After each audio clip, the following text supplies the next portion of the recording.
आप सभी को प्रणाम।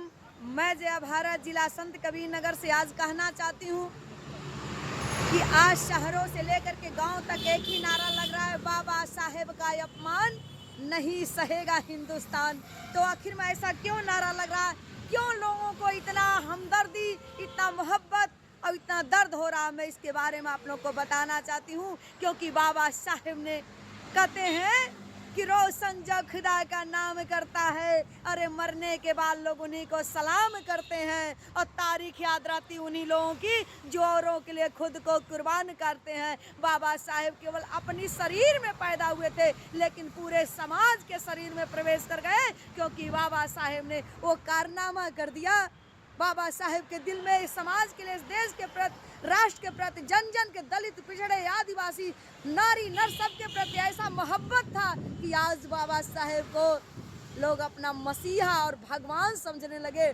आज बिना बाबा साहेब का नाम लिए हमारा भारत अपूर्ण दिखाई देता है, भारत खाली दिखाई देता है। जब बाबा साहेब का नाम हो जाता है तो लगता है कि भारत का वास्तविक सम्मान मिल गया। मैं बात करना चाहती हूँ बाबा साहेब की एक कहानी के माध्यम से बताऊँ। बाबा साहेब को ब्रिटिश पार्लियामेंट में बुलाया गया और बुला करके बाबा साहेब का सम्मान किया गया। सम्मान में बाबा साहेब की सबसे बड़ी कुर्सी रखा गया था, सबसे ऊंची कुर्सी रखा गया था बाबा साहेब को बैठने के लिए।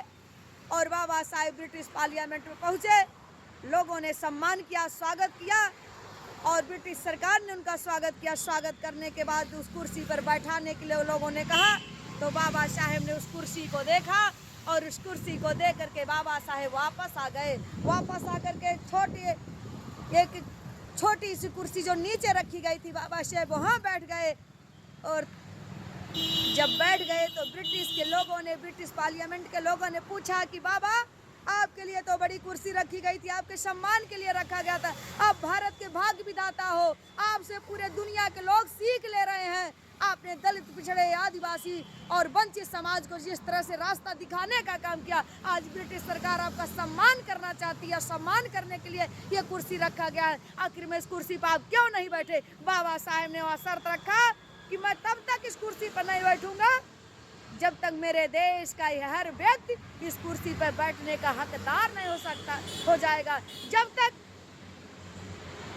अंतिम पावदान तक मेरे देश का एक व्यक्ति भी इस कुर्सी पर बैठने लायक नहीं रहेगा, मैं तब तक इस कुर्सी पर नहीं बैठूंगा। मुझे अधिकार चाहिए और सारे देश को मैं यही सम्मान देना चाहता हूँ कि सबको बराबर सम्मान मिले, अधिकार मिले। जब तक सबको अधिकार और सम्मान नहीं मिल जाता है, तब तक मैं इस कुर्सी पर नहीं बैठूंगा और तब तक मैं इस सम्मान को स्वीकार नहीं करूंगा। वैसे थे बाबा साहेब।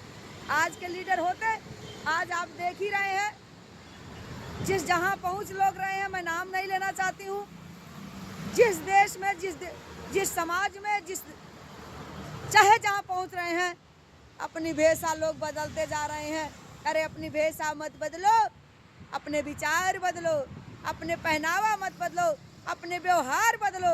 और बाबा साहेब ने यही सीख देकर, अगर बाबा साहेब चाहे होते तो ब्रिटिश आज विकसित राष्ट्र है और तब भी विकसित था, उस कुर्सी पे बैठ गए होते और बैठ करके इतलाते। लेकिन बाबा साहेब ने कहा नहीं, जब तक मैं उस कुर्सी पर नहीं बैठूंगा, जब तक मेरे देश का एक एक बच्चा इस कुर्सी पर बैठने का हकदार नहीं हो जाएगा, उस लायक नहीं बन जाएगा, सबको बराबर अधिकार नहीं दिला लूंगा, तब तक मैं इस सम्मान को, इस कुर्सी को नहीं स्वीकार करूंगा। धन्य है बाबा साहेब। इसीलिए लोग कहते हैं कि बाबा साहेब का अपमान नहीं सहेगा हिंदुस्तान। अगर हिंदुस्तान अपमान सह लेगा तो उसकी आत्मा और उसके दिल के धड़कन रुक जाएगी, क्योंकि बाबा साहेब सबके दिल के धड़कन और सबके आत्मा है। और हम आत्मा, अपने धड़कन का अपमान कभी नहीं सह सकते हैं। बाबा साहेब हमारे लिए भगवान थे, भगवान।